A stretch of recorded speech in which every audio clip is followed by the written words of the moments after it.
তোর মতো বাপ আমার দরকার নাই। আজ থেকে তুই আমার বাড়িতে ঢুকবি না। আজকে তোকে এলাকা সারা করবো, যা।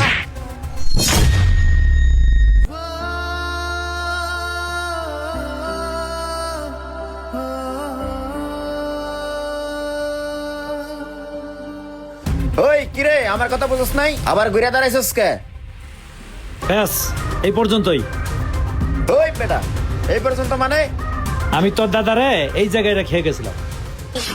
বাবা, বৃদ্ধ বয়সে আমারও তো তুই যাস না। তুই যদি আমার থুয়ে যাস এই বৃদ্ধ বয়সে, কে দেখবো আমারে বাবা?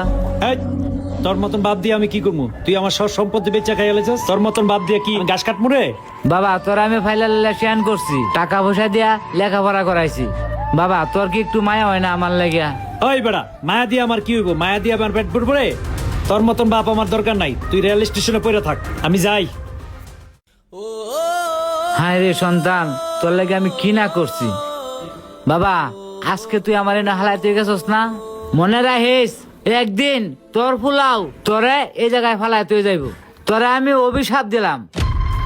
ওই তোর অভিশাপের গোষ্ঠী গিলাই আইসে আমার অভিশাপ দিতে।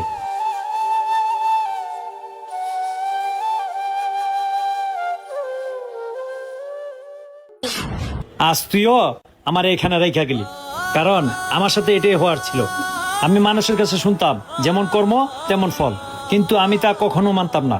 একটা কথা শোন বাবা, আমি যেমন আমার বাবারে একদিন ভুল করে এখানে রাইখা গেছি, ভবিষ্যতে তোর ছেলেও তোর সাথে এমনটাই করবে। যে সম্পত্তির জন্য আমি আমার বাবারে এই স্টেশন রাইখা গেছি, সেই সম্পত্তির জন্য আজ তুই আমারে স্টেশনে রাইখা গেলি।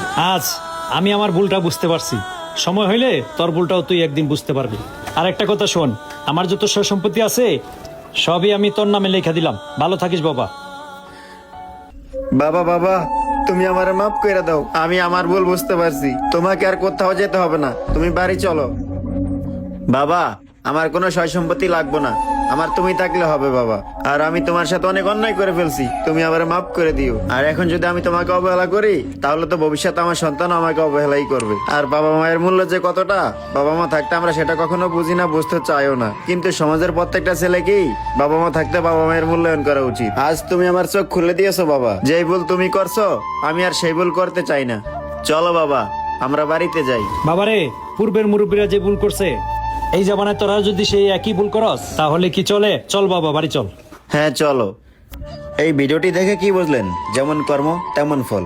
আপনি আপনার বাবার সাথে যেমনটা করবেন, আপনার সন্তানও ঠিক আপনার সাথে তেমনটাই করবে। কারণ পৃথিবীটা গোল, আপনার কর্মফল ঘুরে ফিরে ঠিকই আপনার কাছে আসবে। আপনার কর্মফল আপনাকে ভোগ করতেই হবে। তাই আমি বলতে চাই, সময় থাকতে মা বাবার খেদমত করুন। ভিডিওটি ভালো লাগলে অবশ্যই শেয়ার করে দিবেন। যে কোনো নতুন ভিডিওর জন্য আমাদের পেজটি ফলো দিয়ে আমাদের সাথে থাকবেন। ধন্যবাদ সবাইকে। আসসালামু আলাইকুম।